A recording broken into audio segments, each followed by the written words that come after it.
जबकि समय बिल्कुल कम रह चुका है। तो संयोग से एक घटना घटित हुई।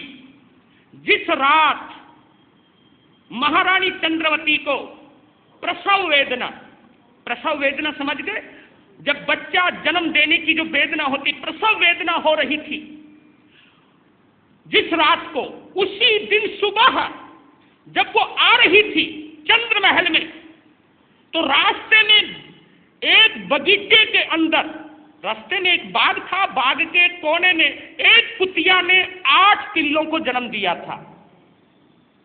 उन पिल्लों को देखकर, क्योंकि सुबह सुबह कुतिया ने बच्चों को जन्म दिया और उसी रात प्रसव वेदना हुई, यानी बच्चों देने की तैयारी हुई, तो दिमाग कौंध गया। जब दिमाग कौंधा, योजना अंदर ही बना ली, दासियों को बाहर निकाल दिया। एक उसकी अंतरंग दासी थी, थोड़ी देर के बाद उसको भी बाहर निकाल दिया। कहा कि 2 बच्चों को जन्म देना, मेरा ध्यान इधर उधर भंग ना हो जाए, मुझे सावधानी की जरूरत है और सावधानी के लिए मुझे एकांत चाहिए। और डॉक्टर कुछ भी कहे आप लोग मानने को तैयार होते हो, दाई कुछ भी कहे वो सब मानने को तैयार, सब बाहर हो गए। अब वो बेचारी अकेली चंद्रवती और शुल्खा, और वो प्रसव वेदना से तड़प रही है, और उसने 2 बच्चों को जन्म दिया, लाल सुर्ख, बड़े खूबसूरत 2 बच्चों को जन्म दिया। उन बच्चों को टोकरी में डाला, पीछे वाली खिड़की से भागी और उन बच्चों को तो किसी दूर गड्ढे में गिर आई, और उन 2 पिल्लों के, कुतिया के 2 बच्चों को उठा करके लाई और उन दोनों बच्चों को रानी चंद्रवती के बराबर में रख दिया।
सबसे पहले श्रमण संघ की चतुर्थ पटधर आचार्य सम्राट ध्यान योगी महामहिम श्री शिव मुनि जी महाराज साहब,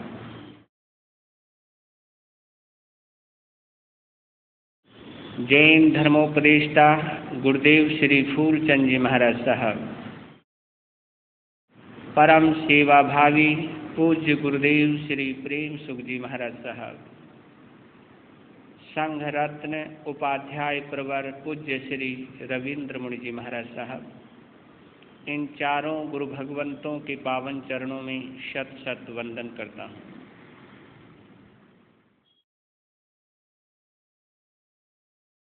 हमारे दोनों प्रिय मुनिराज एवं उपस्थित धर्म प्रेमी बंधुओं, माताओं तथा बहनों,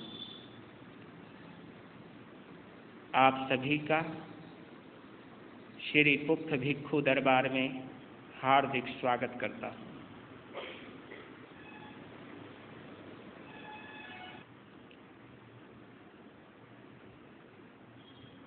बहुत कुछ दिया है,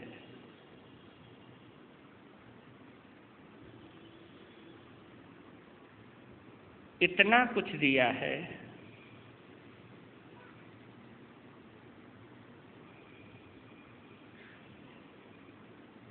जिसके जरिए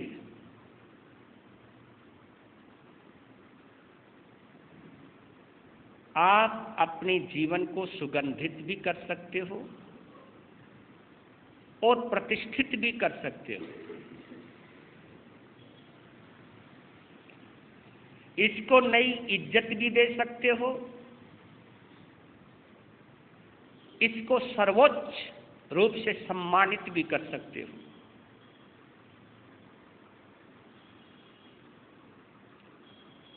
बस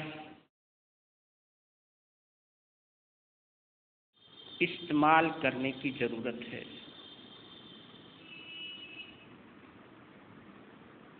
इसको प्रैक्टिकल लाइफ में उतारने की आवश्यकता है।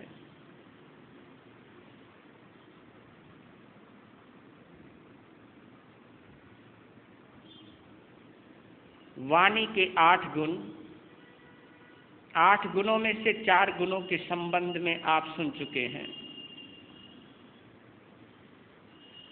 कार्ये पतितम, काम पड़े तो बोलो, गर्व रहितम, घमंड से दूर होकर के बोलो, अतुच्छम, अपने शब्दों में तुच्छता नहीं रखनी, उच्चता रखनी है, धर्म संयुक्तम, और जब भी बोलो अपने धर्म को सामने रखकर बोलो, धर्ममय बातें बोलो और धार्मिक व्यवहार को मध्य नजर रखते हुए धर्ममय भाषा का प्रयोग करें। आज 5वें गुण पर चर्चा करते हैं। निपुणम, निपुणता।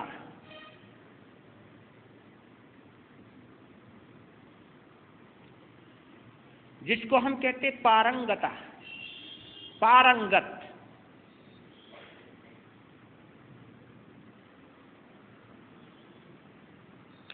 यानी अपनी वाणी का प्रयोग करने में जो पूरी तरह दक्ष है, निपुण है, जिसने बोलने में डॉक्टरेट की हुई है, यूं कहूं।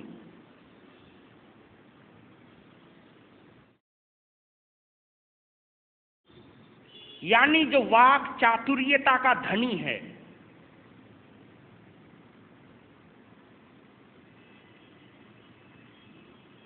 और वाक चातुर्य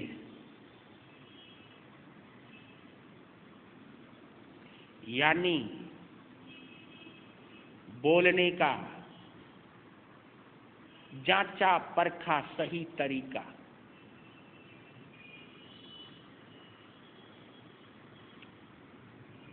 समस्त संभावनाओं को अपने समक्ष रख करके जो बोलता है, जिसे ये पता है कि ये बोलूंगा तो इसका ये प्रभाव होगा, ये बोलूंगा तो इसका ये प्रभाव होगा। हर शब्द की जो शक्ति को पहचानता है,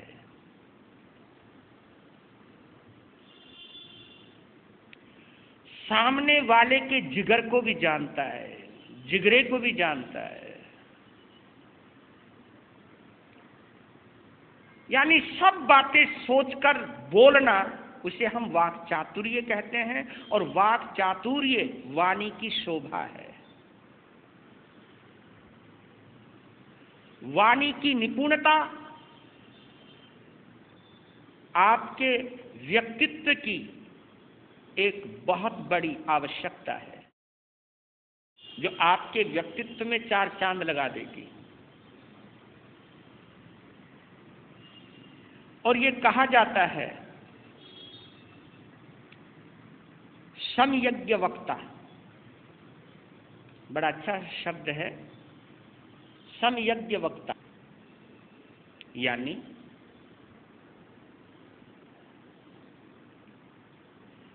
जो वक्त की नजाकतता को जानता है, वक्त की नब्ज को पहचानता है,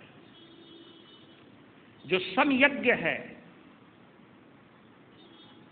समय को जानता है, वक्त को जानता है और टाइम के अकॉर्डिंग बोलता है। कहते कि सम्यज्ञ वक्ता कभी सभा को बिगड़ने नहीं देता। सम्यज्ञ वक्ता जो होगा वो कभी अपनी बात से अपनी तौहीन नहीं करवाता, या सभा का माहौल या मिजाज बिगड़ने नहीं देगा। भाप जाएगा एक ही नजर में, जबकि उसके सामने सैकड़ों और हजारों बैठे हैं और हजारों की मानसिकता को एक सेकंड में जज कर जाता है। वो जो सम्यज्ञ वक्ता होता है, जो ये जानता है कि मुझे इस वक्त क्या बोलना चाहिए, जिसका सामने वाले पर सकारात्मक प्रभाव पड़ेगा, सामने वाले पर बिल्कुल अनुकूल प्रभाव पड़ेगा। बोलना कोई बच्चों का खेल नहीं है। चाहे तो मिनट में सभा बिगाड़ दे, अगर कुछ अंट संट बोल जाए या सभा में बैठे हुए लोगों की मानसिकता को पढ़ने में अगर वक्ता असफल हो जाए तो उसकी बात का अच्छा प्रभाव पड़ने वाला नहीं है। अच्छा वक्ता कौन? जो श्रोताओं के मिजाज को पढ़ लेता है, उनके बौद्धिक स्तर को पहचान लेता है कि जो मैं ये बात बोल रहा हूं वो उसको समझ में आ रही है या नहीं, उसके भेजे में उतर रही है या नहीं। जो इतना निपुण है, इतना पारंगत है, उसे हम सम्यज्ञ वक्ता कहते हैं। इसलिए कहते हैं कब बोलना है और कब नहीं बोलना है, इसको जो समझ ले उसे भी सम्यज्ञ वक्ता कहते हैं। क्या बोला मैंने? कब बोलना है और कब नहीं बोलना है। याद रखना, बोलने के अवसर पर जो मौन रह जाता है, यानी जब बोलना जरूरी हो, बोलने के अवसर पर जो मौन रह जाता है और मौन के अवसर पर जब बोलने लग जाता है, जब चुप रहना चाहिए उस वक्त वो बोलने लग जाए तो अपनी वाणी का प्रभाव खो देता है, अपनी कीमत को भी खत्म कर देता है।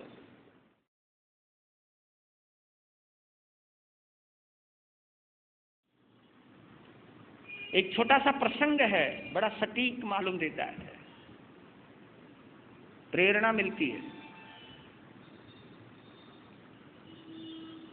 कहते कि एक सेठ के घर एक कुत्ता और एक बिल्ली दोनों ही पल रही थी। कुत्ते में और बिल्ली में प्यार था। ये एक अजीब घटना होगी। एक ही छत के नीचे रहते थे बिल्ली और कुत्ता। मालिक की मौजूदगी में दोनों एक ही बर्तन में खा भी लेते थे। रहते रहते इतनी आत्मीयता हो गई होगी।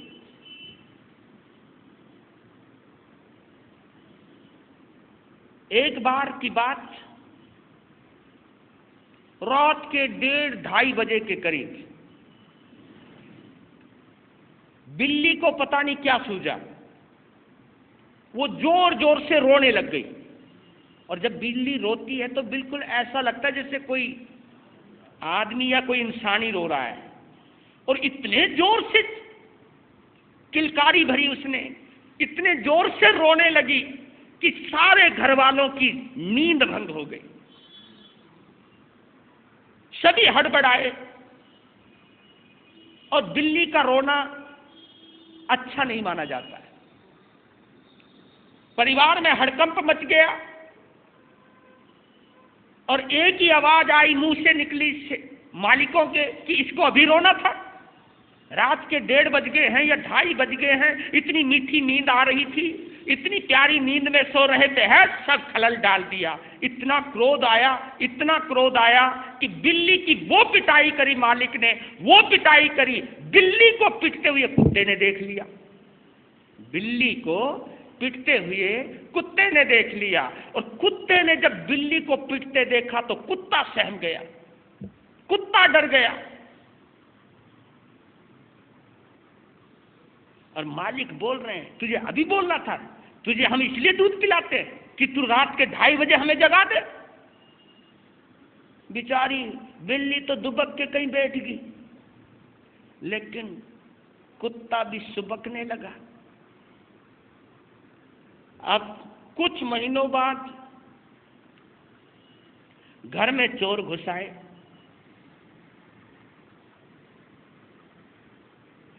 कुत्ते ने चोरों को घुसते हुए देख लिया, और संयोग से रात के 1:30-2:30 बज रहे थे, जब उसको वक्त याद आ गया, जब बिल्ली बोली थी तो क्या पिटाई हुई थी, वो तो चुप ही हो गया जी, दुबक के ही बैठ गया। चोर अपना काम कर गए, चोरी कर गए। सुबह जब मालिकों को पता चला कि तिजोरी के ताले टूट गए, चोरी हो गई, और ये रात को ही हुई है। अरे वो कहां गया, बस शेरू कहां गया, वो बेचारा दुबका हुआ है। उसके गर्दन पकड़ी और उसकी वो पिटाई हुई, वो पिटाई हुई। कुत्ता सोचने लगा, भाई कमाल हो गया, बिल्ली बोली तो पिटी, मैं नहीं बोलना तो पिटा, ये माजरा क्या है। तो आप समझ गए ना, इसका मतलब यही है कि जो वक्त पर मौन रह जाए,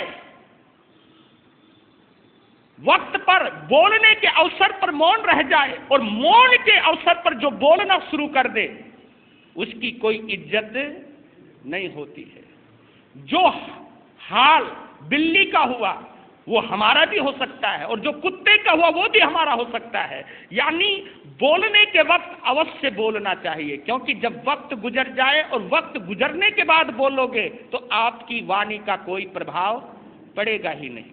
और जब नहीं बोलना चाहिए, जब मौन रहना चाहिए, जिस वक्त ये पता चल जाए कि इस वक्त मौन रहना ही फायदे में है, मौन रहूंगा तो ये बात टल जाएगी, मौन रहूंगा तो ये घटना दुर्घटना टल जाएगी। जिसको ये भान है, ये ज्ञान है, कब बोलना है कब नहीं बोलना है, ये वाणी की समयज्ञता है, वाणी की निपुणता है।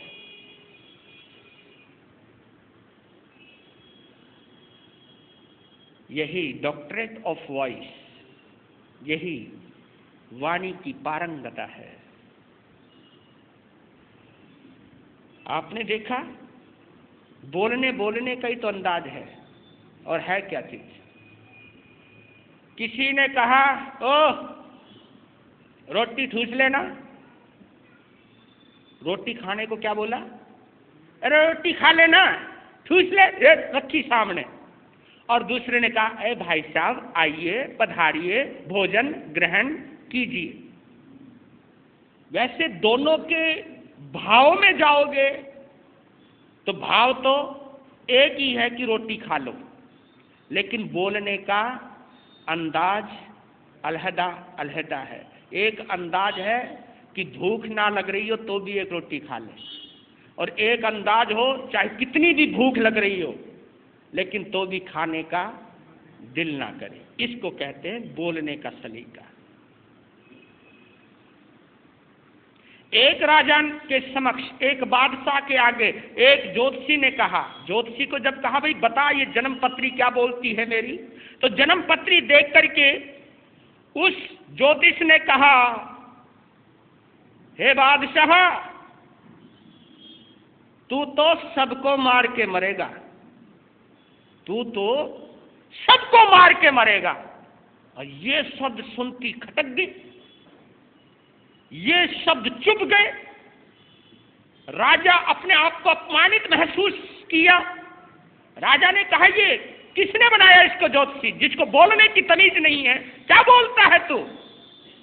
उसको धक्के दे के बाहर निकाल दिया। कुछ समय बाद एक ज्योतिषी और आया, ज्योतिषी को फिर पत्री दिखाई, पत्री को देखती बोलने लगा, बधाई हो राजन, बधाई हो, आपकी उम्र बहुत बड़ी है, आप लंबी उम्र के धनी हो, आप दुनिया का सब नजारा देखोगे, दुनिया की हर घटना के तुम साक्षी बनोगे।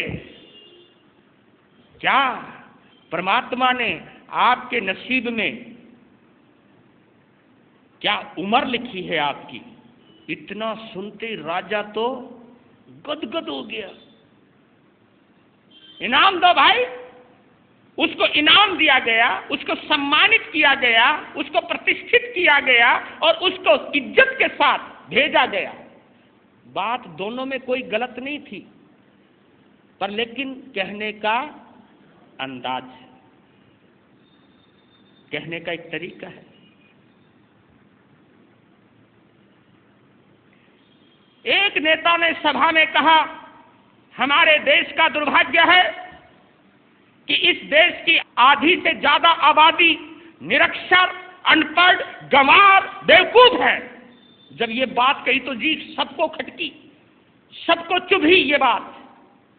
लेकिन ठीक दूसरा वक्ता जब आया, उन्होंने कहा, मेरे भाई साहब कह रहे थे, उनकी बात अगर ये इस ढंग से वो कहते तो ये बात जरा और भी जचती, पर मैं ये कहना चाहता हूं उनकी बात को लेकर के जो उन्होंने कहा, मैं उनकी इस बात से सहमत नहीं हूं। मुझे गर्व है अपने देशवासियों पर, अपने राष्ट्र के निवासियों पर, और हम अपने परमात्मा का शुक्रिया अदा करते हैं, उसके शुक्रगुजार हैं हम, जिनकी मेहरबानी से, जिनकी पावन परम कृपा से हमारी देश की आधी से भी ज्यादा जनता पढ़ी लिखी है, निपुण है, पारंगत है, साक्षर है। अब बोलो, कुछ अंतर है क्या ज्यादा? पर लेकिन बोलने का अंतर है। बात उसने भी वही कही कि हमारी आधी से ज्यादा निरक्षर है, अनपढ़ है, गंवार है, बेवकूफ है, और उसने भी वही कही, पर लेकिन अंदाज अलहदा है। वहां पर उसकी नजर सकारात्मक है। वो ये कहना चाह रहा है कि हमारे देश का सौभाग्य है कि हमारी देश की आधी से ज्यादा जनता पढ़ी लिखी है, समझदार है, साक्षर है, बुद्धिमान है। तो इतने में ही इतना फर्क पड़ जाता है। पहले वाले वक्ता की बात को सराहाया नहीं गया और दूसरे की वक्ता के ऊपर तालियों की गड़गड़ाहट हुई, तालियां गूंज उठती है। तो यही चीज है, इसको वाणी की निपुणता कहते हैं। छठा भेद बतला रहा हूं, स्तोकम, निपुणम। पांचवा भेद, छठा भेद है स्तोकम। ये संस्कृत का शब्द है। स्तोकम कहते हैं थोड़ा थोड़ा।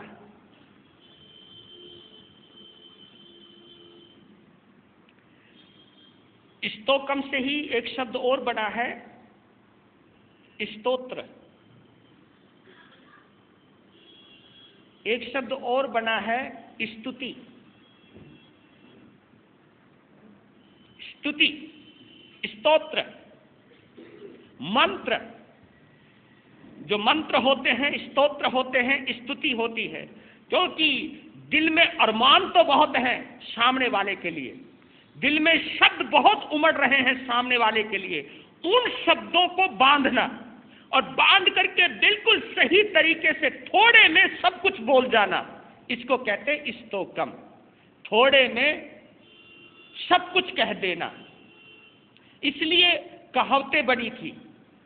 कहावतें छोटी छोटी होती थी, लेकिन कहावतों में पूरा का पूरा निचोड़ होता था, पूरे के पूरे व्यक्तित्व को ही संपादित कर दिया जाता था एक छोटी सी कहावत में ही, एक छोटी सी बात में ही। और आप देखते हो कि हमारे यहां दो प्रकार के आगम होते हैं, सुत्तागमे और अत्थागमे। और आपको ये एक रहस्य बतला देता हूं,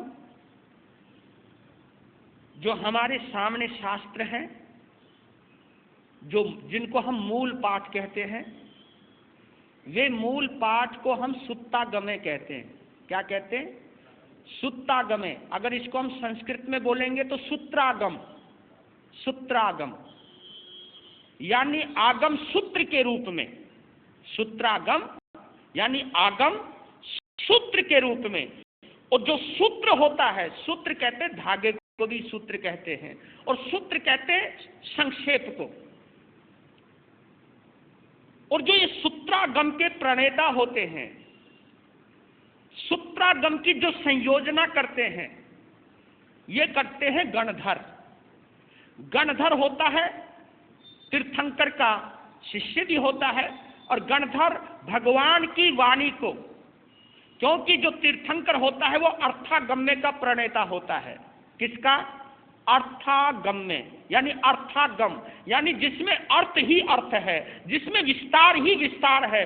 भगवान की वाणी को सूत्र में बांधना और उसे सूत्र के रूप में पिरोना, एक बहुत बड़ी बात को एक दो गाथाओं के बीच में ला देना, एक बहुत बड़ी बात को दो पंक्तियों में पिरो देना, इसको हम सूत्र कहते हैं। जो दोहा हुआ, श्लोक हुआ, उसमें कितनी बड़ी बड़ी बातें चार चार लाइनों में आ जाती हैं, तो उसको हम संक्षेपीकरण कहते हैं। संक्षिप्त रूप में विस्तृत अर्थ को बांध देना, इसको हम सूत्र रूप कहते हैं।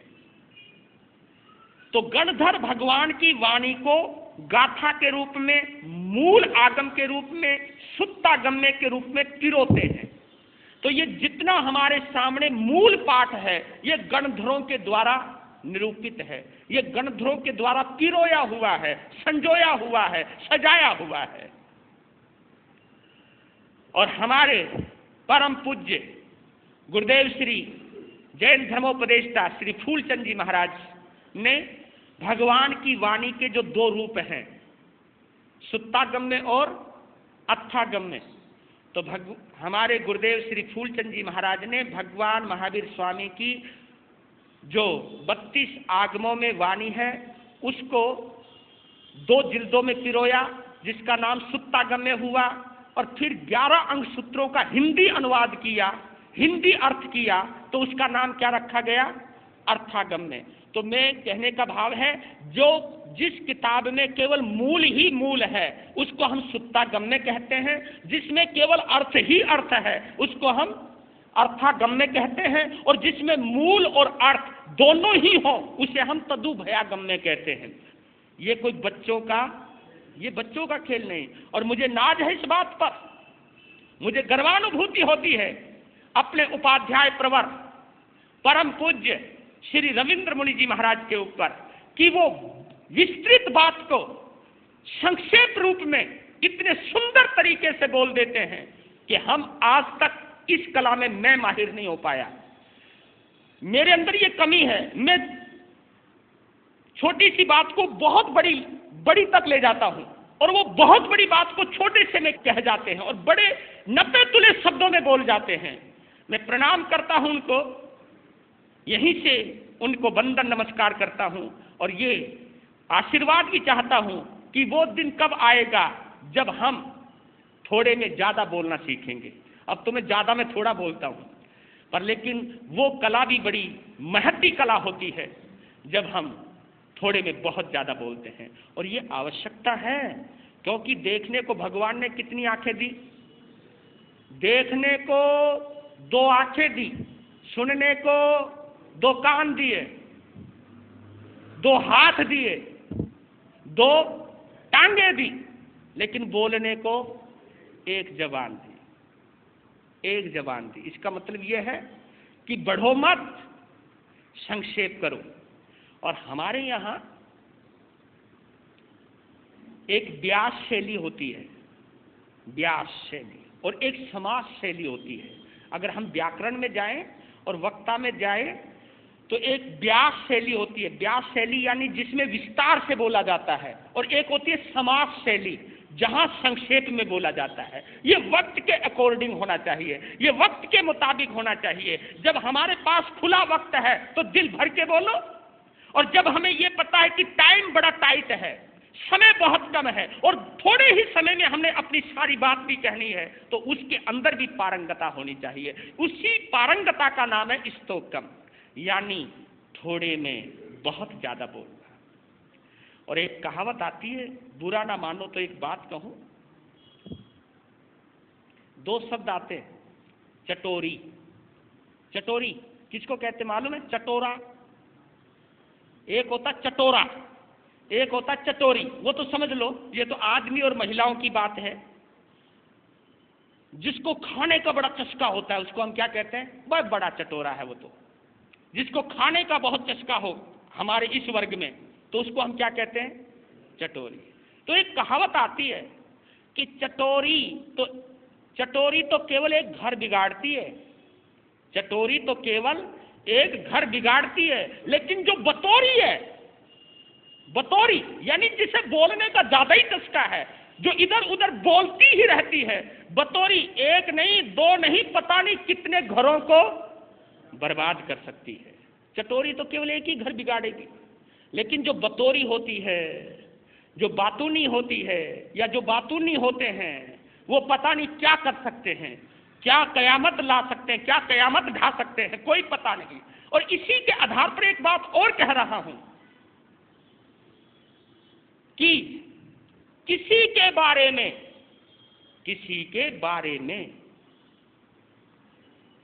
2 घंटे बात करने की बजाय, किसी के बारे में 2 घंटे बात करने की बजाय उसके साथ 2 कदम चलना सीखो। किसी के बारे में 2 घंटे बोलने में इतना पता नहीं चलता जितना पता उसके साथ 2 कदम चलने में चलता है। इसकी एक प्रेरणा है, किसी के लिए 2 घंटे बोल लो, या यूं कहूं किसी के लिए 2 घंटे बोलना आसान है, लेकिन किसी के साथ 2 कदम साथ चलना मुश्किल है। और 2 कदम साथ चलने वाला ही साथी होता है, 2 कदम साथ चलने वाला ही साथी होता है। किसी के लिए 2 घंटे बोलने वाला कोई बड़ी बात नहीं है। बोल सकते हो कि आपकी जबान बिना हड्डी की है, जितना चाहो उतना बोल लो, लेकिन किसी के साथ 2 कदम चलना, उसका साथ देना, उसके साथ रहना और उसका हर वक्त और वक्त पर उसके काम आना, ये एक बहुत बड़ी पारंगता होती है, ये एक बहुत बड़ा गुण होता है। और इस गुण का हमें हकदार भी बनना चाहिए, इस गुण को स्वीकार करने वाला भी बनना चाहिए, और इस गुणों के साथ जीने का सामर्थ्य भी होना चाहिए हमारे अंदर। जय हो जिसके अंदर ये गुण है, वो वास्तव में साक्षात सरस्वती मां का उपासक है और वाग देवता का अनुष्ठान करता है। वो वाग देवता की कीमत को जानता है, पहचानता है। दूसरी बात, पूर्व संकलनम, संक्षेप में निपटा रहा हूं, क्योंकि कई कह रहे थे कि गुरु महाराज ये वाणी पर कब तक चलेगा। अब इसको संक्षेपीकरण कर रहा हूं। पूर्व संकलनम, ये भी एक बहुत बड़ा गुण है। बोलने से पहले सोचो, पूर्व संकलनम, पहले विचार कर लो, उसके बाद बोलो। सोच के बोलो, तोल के बोलो, क्योंकि बोल बड़े अनमोल हैं, बड़ी मुश्किल से मिली है ये शब्दों की दौलत आपको, और वो भी साफ सुथरे शब्दों की दौलत। इनको खर्च नहीं करना, सोच समझ के बोलिए, क्योंकि आपकी वाणी दूसरे को प्रभावित करने जा रही है, आपकी वाणी दूसरे पर प्रभाव छोड़ने जा रही है। वो अच्छा भी हो सकता है और बुरा भी हो सकता है। तो जब वाणी का इतना प्रभाव पड़ना है तो हम सोच के ही क्यों ना बोलें। और मैंने एक दिन कहा था कि बुद्धिमान वो जो बोलने से पहले सोचता है, और मूर्ख वो जो बोलने के बाद सोचता है। बस जो बोलने से पहले सोच ले वो बुद्धिमान होता है। और आपको अपने आप को बुद्धिमान साबित करना है। बोलने में कोई जल्दबाजी नहीं करनी है। 8वां गुण है मधुरम। ये निचोड़ है। देखिए, कार्य पतितम से शुरू हुआ गुणों का ये खजाना, और मधुरम पर एंड किया है। यानी आपकी वाणी में मिठास होनी चाहिए। सोने पे सुहागा, जय हो। दूध कितनी पौष्टिक होता है, दूध बड़ा स्वादिष्ट होता है, लेकिन दूध में अगर मीठा मिल जावे फिर तो क्या कहना। कईयों को फीका दूध उतरता ही नहीं, अगर उसमें मीठा डाल दो तो दूध गटागट गटागट। क्यों? उसमें क्या आ गई है? मिठास आ गई है। तो ये मधुरम शब्द वही है। बोलना अपने आप में एक बहुत बड़ी कला है, इसमें कोई दो राय नहीं। बोलना एक बहुत बड़ा गुण है, इसमें भी कोई दो राय नहीं। लेकिन बोलने में अगर मिठास आ जाए फिर तो कहना ही क्या। एक चीज और मैं आगाह करना चाहता हूं, और मैं ही नहीं, ये महान पुरुषों ने बोला है। क्या बोला? सत्यम बुर्यात प्रियम बुर्यात। एक कंडीशन रख दी, सत्यम बुर्यात प्रियम बुर्यात, न बुर्यात सत्यम अप्रियम। इससे बड़ा और क्या सिद्धांत हो सकता है? इससे बड़ा और क्या बात हो सकती है कि सत्य बोलो सत्यम बुर्यात, यानी सत्य बोलो, लेकिन एक कंडीशन और जोड़ी। क्या बोलो? प्रिय बोलो। सत्यम बुर्यात प्रियम बुर्यात। सत्य तो बोलो ही बोलो, लेकिन एक बात का जरूर ध्यान रखना, आपकी सच्चाई में भी मिठाई जैसी मिठास भी होनी चाहिए। अगर मिठाई जैसी मिठास नहीं है तो आपकी सत्यता सम्मान के काबिल नहीं रहेगी, सत्कार के काबिल नहीं रहेगी। इसलिए हमारे यहाँ शास्त्रों में भी वर्णन आता है। भगवान महावीर ने साफ कहा कि काने को भी काना नहीं कहना। भगवान ने तो यहां तक कहा कि चोर को भी चोर। आप लोग कह देते हो कि चोर को तो चोर ही कहेंगे ना भाई। काने को काना नहीं कहना, लंगड़े को लंगड़ा नहीं कहना, काले को काला नहीं कहना। जो बात किसी के दिल को चुभ जाए, चाहे वो सही भी क्यों ना हो, वो बात नहीं कहनी। क्योंकि अगर हमने किसी को काना कहा है तो आप जरूर याद रख लेना, वो काना शब्द ऐसे नहीं बोला गया, वो टोंट मारी गई है, वो टोंट में बोला गया शब्द है, किसी को चिढ़ाने के लिए बोला गया शब्द है। अगर प्यार उमड़ रहा होगा तो कोई किसी को काना बोल ही नहीं सकता। काना हम उसको बोलेंगे चिढ़ाने के लिए बोलेंगे, और चिढ़ाने की अगर भावना है और फिर हम ये सोचे मैं झूठ कोई बोल रहा हूं, मैं सत्य बोल रहा हूं। लेकिन भगवान ने कहा है अगर किसी को उजाड़ने के लिए, किसी को चिढ़ाने के लिए अगर तुमने सत्य भी बोला है तो वो सत्य सम्मान के योग्य नहीं रहेगा। उस सत्य में भी असत्यता की गंध, असत्यता से भी खतरनाक शब्द होगा वो। तो सत्यम बुर्यात प्रियम बुर्यात, न बुर्यात सत्यम अप्रियम। सत्य हो लेकिन वो अप्रिय है तो वो नहीं बोलना चाहिए।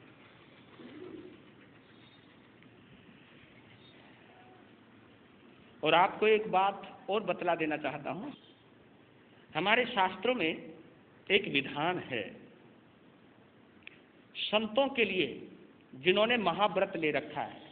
क्योंकि आप लोगों के पास अनुव्रत होते हैं, जो गृहस्थी होते हैं, जो श्रावक धर्म का पूर्ण पालन करते हैं, जो 12 व्रतधारी श्रावक होते हैं, उनके अनुव्रत होते हैं, संतों के महाव्रत होते हैं।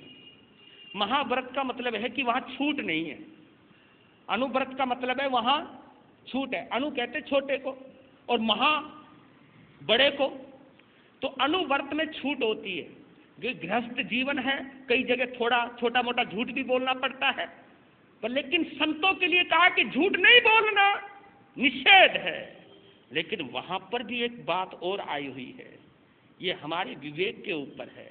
अब देखिए, संत कहीं जा रहा है, संत के आगे से कोई गाय निकली और गाय के पीछे से कोई कसाई आया। गाय के पीछे भागता भागता, उसको ढूंढता ढूंढता एक कसाई आया, और वो कसाई, जिस कसाई ने उस गाय को काटना है और संत से कसाई ने पूछ लिया कि महाराज आपने गाय को जाते हुए देखा है, और देखा है तो किधर की तरफ गई है, किस ओर गई है, बताना। अब बोलो। संत अगर सत्य बोला तो गाय की हत्या का दोष उसके ऊपर आएगा, अगर झूठ बोले तो महाव्रत में दोष आएगा। तो भगवान ने 2 आज्ञा दिए उस वक्त, हमारे शास्त्र 2 आज्ञा देते हैं उस वक्त। या तो उस वक्त मौन हो जाओ, कुछ भी नहीं बोलना, या ये अंदेशा हो गया संत को कि सामने दूसरा आदमी है जिसने गाय को जाते हुए देखा है,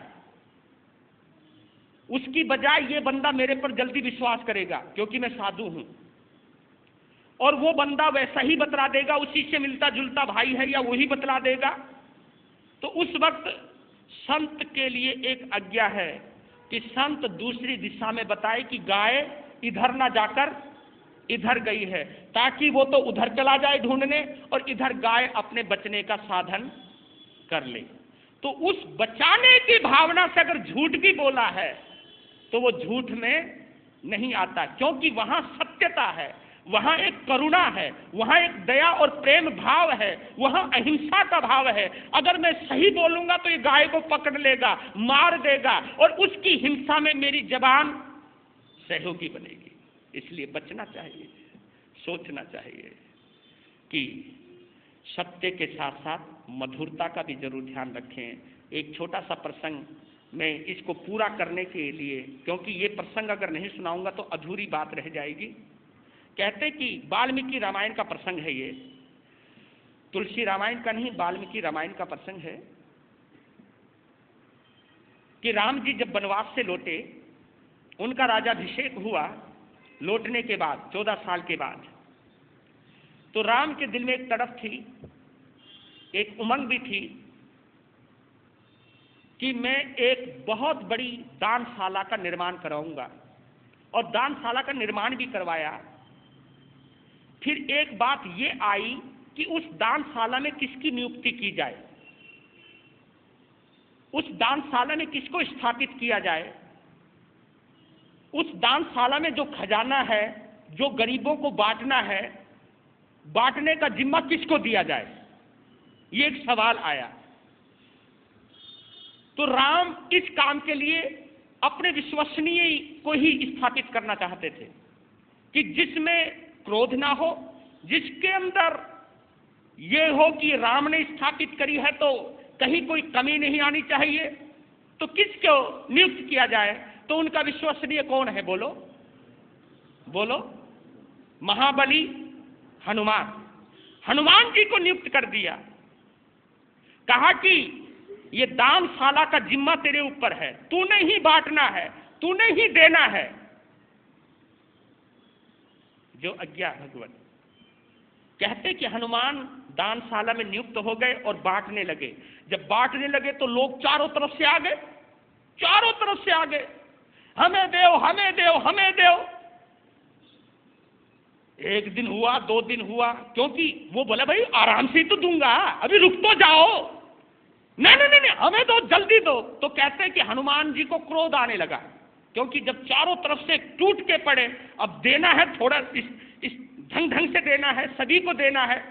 तो कहते हनुमान चिढ़ने लगे, और वो चिढ़ क्रोध में तब्दील हुई, और क्रोध बुरी जबान में तब्दील हुआ, और झाड़ने लगे, लताड़ने लगे, है भागा यहां से, ये करो। जब गंदे शब्द आने लगे हनुमान के मुख से, तो भैया कहते हैं कि कड़वा शब्द तो कोई अपने बाप का नहीं सुन के राजी। एक कहावत आती है ना, एक कहावत आती है कि प्यार से तू चाहे कुछ भी करवा ले, लेकिन अकड़ से नहीं भाई। जब अकड़ आने लगी, गंदे शब्द आने लगे, लोगों ने कहा कमाल की बात है, एक तरफ तो दानशाला खोल रखी है, ऊपर से बोलने की तमीज नहीं है। और लोगों ने इस बात को हूटिंग करना शुरू किया, और लोग छितरने लगे, लोग कम आने लगे। जब पता चला राम को कि दानशाला में लोग कम आने लगे हैं, और वजह जब पता चली कि इस वजह से कम आने लगे हैं, डायरेक्ट तो उन्होंने कुछ कहा नहीं। एक दिन शाम के वक्त घूमने के लिए हनुमान को साथ लेकर के निकले। जब साथ लेकर के निकले हनुमान को, जंगल में पहुंच गए, तो हनुमान को राम ने कहा कि मैं जरा सोच के लिए जा रहा हूं, तुझे आगे जाना तो आगे चला जा। तो कहते हैं कि राम एक झुंड में से निकल करके आगे एक निर्माण किया आश्रम का अपनी माया से, और उस आश्रम में एक तपस्वी एक शिलाखंड के ऊपर बैठे हुए हैं। शिलाखंड के ऊपर बैठे बैठे ध्यान कर रहे हैं, मंत्रों की ध्वनि का उच्चारण कर रहे हैं। हनुमान के कानों में मंत्र ध्वनि पड़ी तो उस ध्वनि से प्रभावित होकर वो वहां पहुंचे और वहां का नजारा देखा तो हनुमान तो भोचंग के रह गए। वहां का जब नजारा देखा, जब वहां का दृश्य देखा तो आश्चर्यचकित हो गए। क्या नजारा देखते हैं कि एक महान तपस्वी जिसका सारा शरीर सोने की तरह दमक रहा है, सारा शरीर सोने का झिलमिला रहा है, सूर्य उधर छुप रहा है, सूर्य की रोशनी उस स्वर्ण काया के ऊपर पड़ रही है, और भी चमक और भी दमक। लेकिन जैसे वो शरीर से ऊपर गया तो उसका मुंह, उस संत का मुंह, उस तपस्वी का मुंह सूअर जैसा। किसके जैसा? सूअर जैसा। हनुमान ने गर्दन हिलाई, गौर से देखा, अरे ये चेहरा सूअर का और शरीर सोने का। अपनी उत्सुकता को रोक ना पाए, अपनी जिज्ञासा को रोक ना पाए, उसके निकट गए, गौर से देखा, प्रणाम किया, नमस्तुभ्यम महात्मन नमस्तुभ्यम। सुअर वाला मुंह खोल के आशीर्वाद दिया। हनुमान ने कहा, घोर आश्चर्य, घोर आश्चर्य, मैंने पहली बार ऐसा इंसान देखा जिसका शरीर सोने का और मुंह सूअर का। हे महात्मन, आप बताओगे ये क्यों, ये कैसे? तब वाल्मीकि के द्वारा एक श्लोक की रचना हुई है। वहां वो तपस्वी के मुंह से बुलवाया है वो श्लोक। वो बोला है, नाना दानम मया दत्तम, नाना दानम मया दत्तम रत्नानि विविधानि च न दत्तम मधुरम वाक्यम तेना हम शुकर मुख है, तेना हम शुकर मुख है। क्या मतलब? नाना दानम मया दत्तम, मैंने पिछले जन्म में नाना दानम मया दत्तम, मैंने बहुत सारा दान किया, मैंने बहुतों को दान दिया, जरूरतमंदों को दान दिया, इतना दान दिया जिसमें अनेक प्रकार के रत्न, अनेक प्रकार के जेवर, अनेक प्रकार के खाद्य पदार्थ, दान बहुत दिया मैंने। ने दत्तम मधुरम वाक्यम, ने दत्तम मधुरम वाक्यम, मैंने दान तो बहुत दिया लेकिन ने दत्तम मधुरम वाक्यम, लेकिन मैंने मधुर वचन नहीं दिए, जिसकी वजह से तेना हम शुकर मुखा है, जिसकी वजह से मेरा मुंह सूअर जैसा हो गया। उस दान की वजह से तो सारा शरीर मेरा सोने जैसा हो गया, लेकिन मीठा नहीं बोला, मैं कड़वा बोलता रहा, गालियां देता रहा। अब शब्द बोला, देते देते चिड़चिड़ के मैंने दान दिया, चिड़चिड़ के दान दिया। तो दान का प्रभाव तो शरीर पर आ गया, लेकिन चिड़चिड़ के बोला, गंदा बोला, जिसकी वजह से मेरा मुंह